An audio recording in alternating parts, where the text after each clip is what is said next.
everybody, John12 back here again with another video, and I'm here to give you another Dragon Ball Super episode review. I will be reviewing Dragon Ball Super episode 11, and of course if you've not seen this episode, please go check it out, because this review may contain spoilers. But that being said, let's get into Dragon Ball Super episode 11. To be honest, I cannot deny this.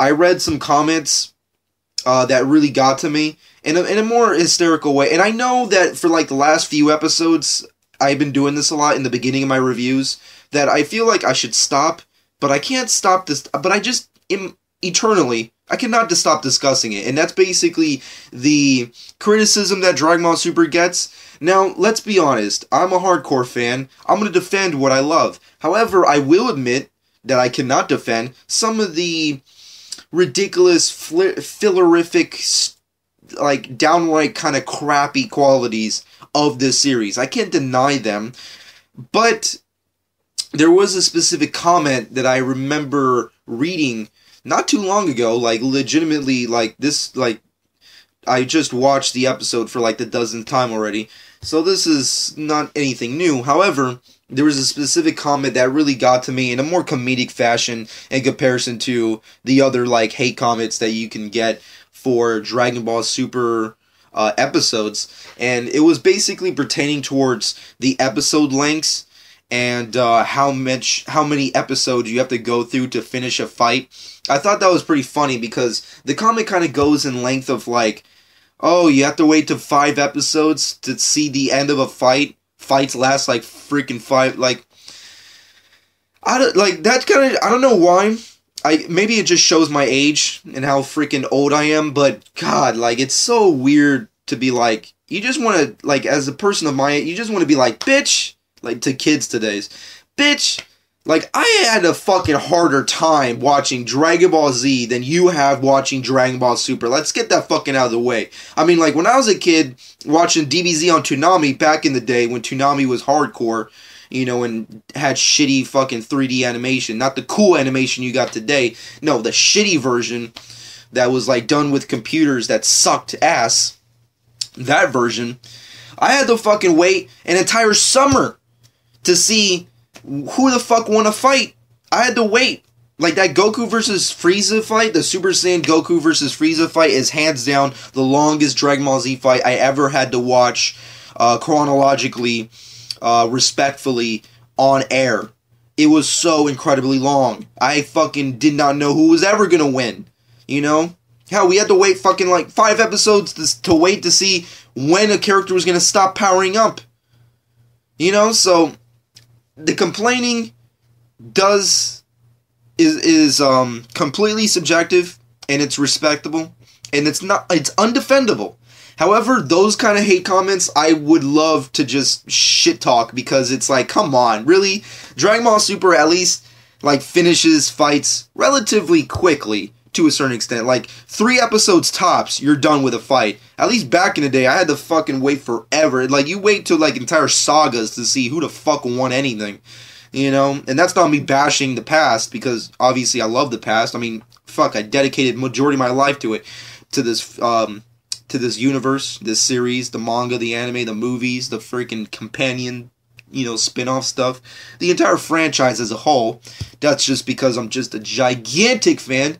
And I'm also a gigantic fan of the superhero genre. But I just wanted to mention that real quick because, I don't know, it just really, like, most comments you're just like, okay, I get what you're saying. Like, oh, like, I don't agree with you here, but I understand what you're saying. Like, oh, I completely agree with that. Like, those hate, there's, like, specific, like, hate comments or criticizing the series comments that I can get on board with and understandable. But that one was just like, wow. You're just a child. Well, I don't know if you're a child, but I'm gonna consider you a child because when, and maybe I'm just an old guy now, but fuck, when I was a kid, Dragon Ball Z fights lasted forever. I mean, like, the run times alone, and then the panning aways, and the continuations, and the next time on Dragon Ball, you know, it's like Vietnam flashbacks. Anyways, let's get into this review. I already wasted like 5 minutes of your time bitching about someone's comment. Let's get into the actual review of this freaking episode. First off, it's a continuation of the Battle of Gods story arc, obviously. Hell, the title of the freaking episode is the continuation of the Battle of Gods. And, it is pretty epic. I feel like Toei Animation definitely redeemed themselves. I mean, last week I kind of said the same thing, where that the fight of God Goku versus Beerus, Lord of Destruction, definitely is superior to Super Saiyan 3 Goku on King Kai's planet versus Beerus. Let's face it, episode 5 was hands down the worst episode of the series so far. It was just god-awful, terrible, animation-wise, artwork-wise, story-wise. It was just complete shit. There's no defending it.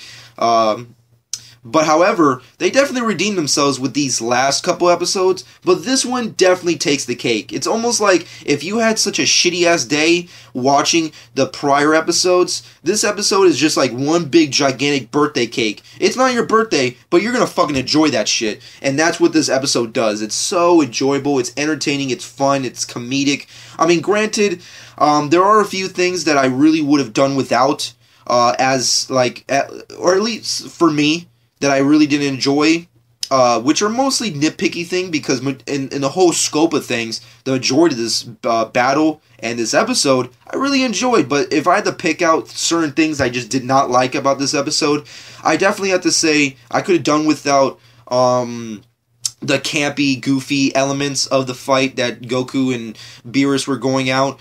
You kind of see in the teaser, you know, like with that crude, like, animation artwork where, like, Beerus and, you know, fucking Goku are, like, pitching each other's nose and smacking each other in the face. Like, I could have done without that.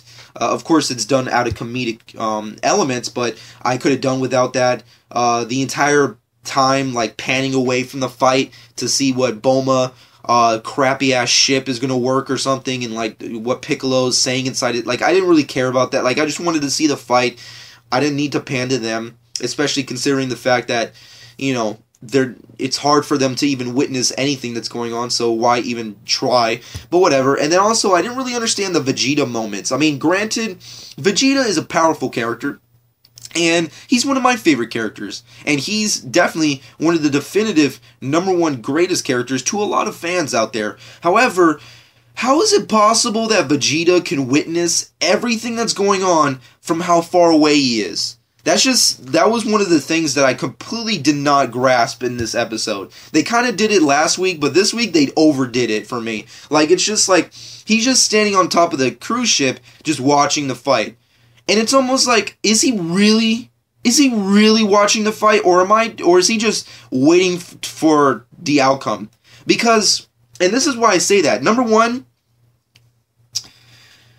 how good is Vegeta's eyesight for him to witness all this thing? Now, granted, Dragon Ball Z characters have amazing eyesight, they have amazing senses. They do. They have amazing senses, so they can pretty much see the amazing action, speeds, and fighting styles of pretty much any character in that universe. They can.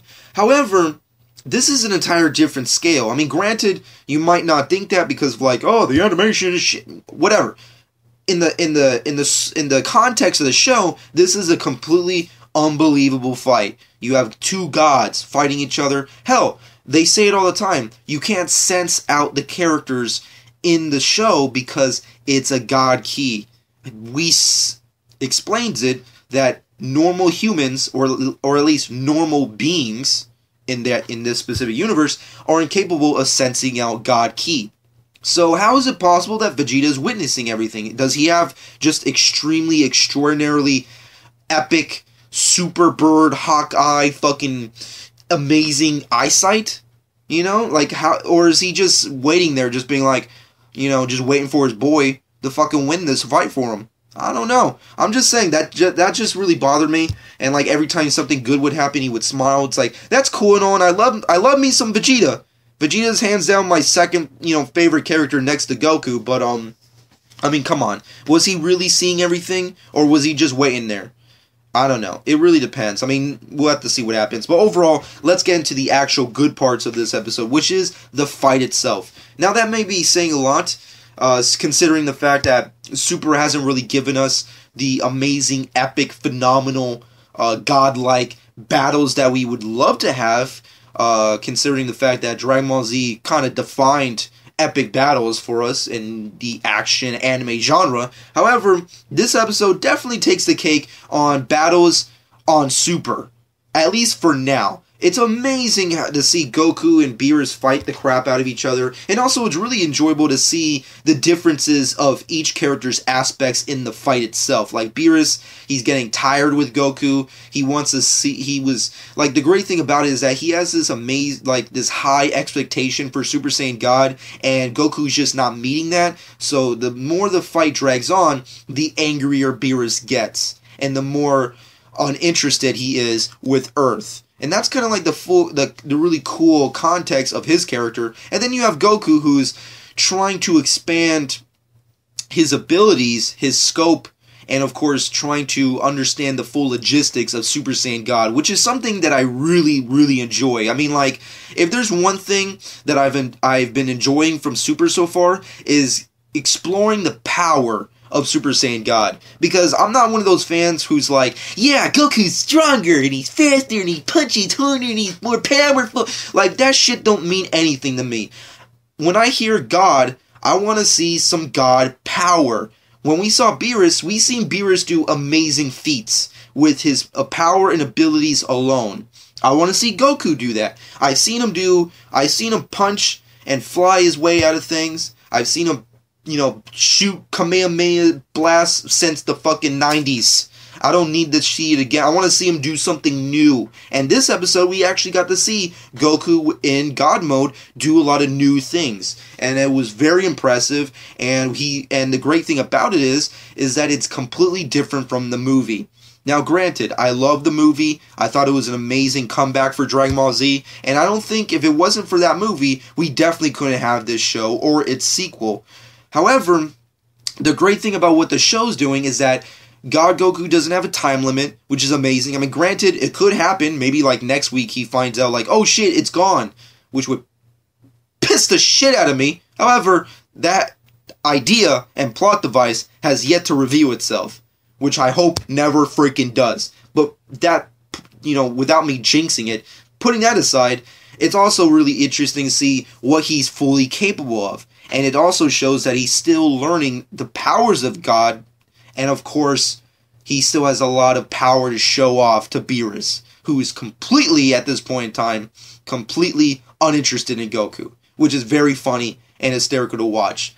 But overall, if I had to pick some highlights, let's put it out there. Goku definitely is fighting on par with Beerus. I mean, granted, Beerus definitely has the edge because he's far more powerful, let's face it, but it's fully enjoyable to see how, Goku's standing up to him in comparison to the movie. He's just kicking ass. He's slaying ass. It's fucking awesome. Also, really love the moment where, Beerus shoots out, spoilers, Beerus shoots out like this really awesome God Ki blast at him, and Goku just grabs it and contains it and just starts shrinking it and like starts compacting it into like a little ball. That was pretty fucking epic, and hands down the best moment for me, which really showed at least the full, like, some legitimate power of God Ki, at least for me, is the moment where, and this was a pretty epic moment that I really think is the highlight of this episode, at least for me, my subjective opinion, is the moment where, spoilers, Beerus freaking attacks Goku and shoots his hand right through Goku's abdomen and just fucking blasts right in there, and then cuts right through, blasts his way down.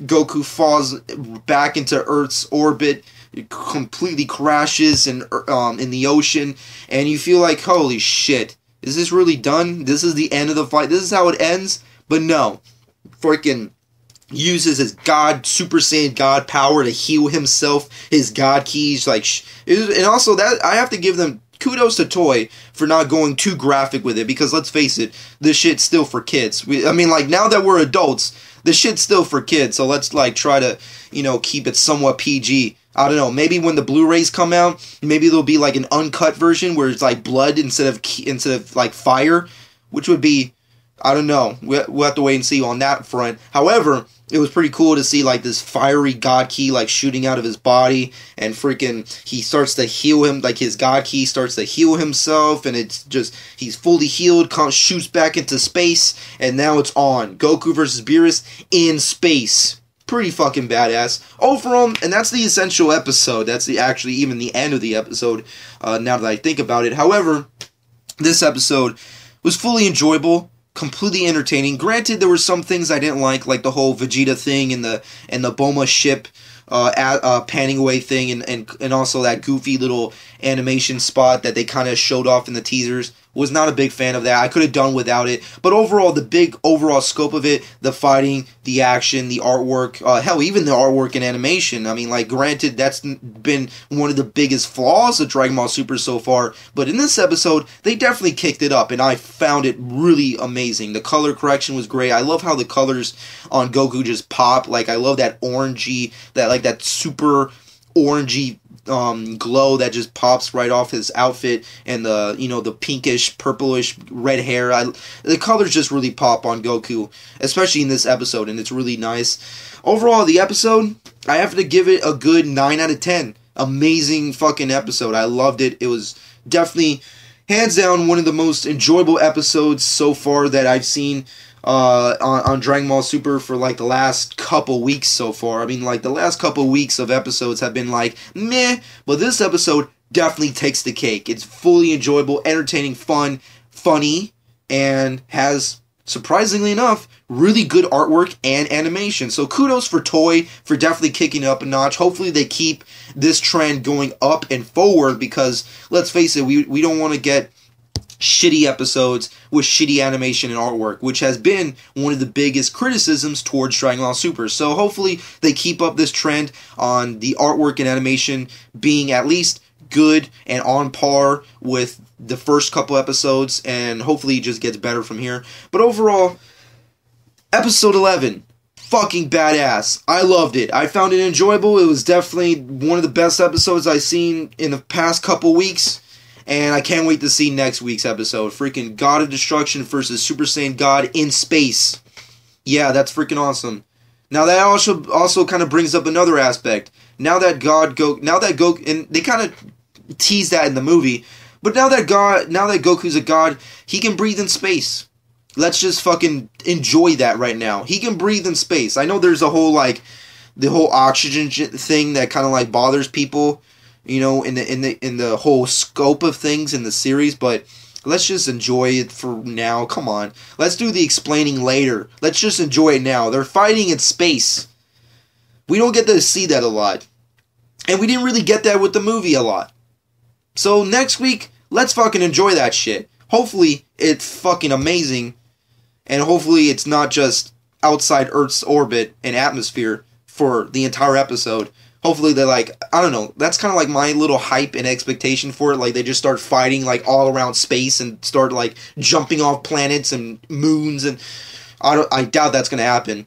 I'm pretty sure it's just going to be like the movie. They're just going to fight outside Earth's atmosphere, but I like to see more than that. But we'll have to wait and see next week. Overall, comment below. Let me know what you personally think about episode 11 of Dragon Ball Super. Did you love it? Did you hate it? What did you think about God Goku's abilities and power? What did you think about the fight between Goku versus Beerus versus their prior fight? Let me know about all these things in the comment section below. Let me know your personal expectations for future episodes of Dragon Ball Super. And of course, let me know what your personal thoughts are on the end outcome of this fight. Do you think on the show Goku is finally going to beat Beerus? Or do you think it's just going to end up just like the movie and God Goku is just going to time out and Beerus will be the overall winner in the end of this season? Let me know in the comment section below. And of course, if you've not done so already, subscribe to my channel and follow me on Twitter and Instagram at JohnSk12. And I hope you guys enjoyed this episode and enjoyed my review. And this has been JohnSk12.